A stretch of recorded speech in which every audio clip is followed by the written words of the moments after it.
Vous le savez, la route 138 peut être dangereuse. On en a une nouvelle preuve aujourd'hui avec le projet Zone Zéro qui a été dévoilé par la Sûreté du Québec.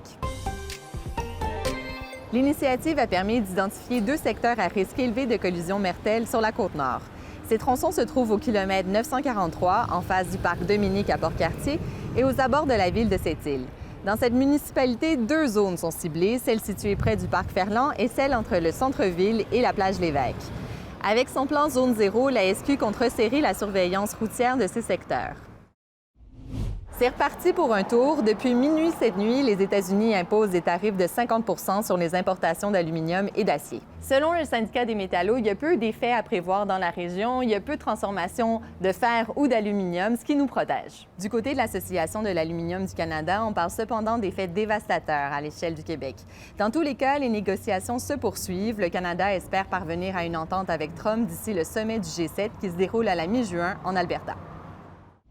Et bonne nouvelle, les Sept-Îliens pourront bientôt déposer leurs contenants de boissons consignées dans un nouveau lieu de retour. La Ville de Sept-Îles confirme avoir donné un permis pour un local de consignation au 1150 boulevard Laure. Ce lieu de retour permettra aux citoyens de consigner les contenants de boissons en plastique, en aluminium et en verre. Il y a un autre centre de consignation qui se prépare à Bécomo et d'autres projets sont dans les cartons pour Forestville, Port-Cartier et Havre-Saint-Pierre.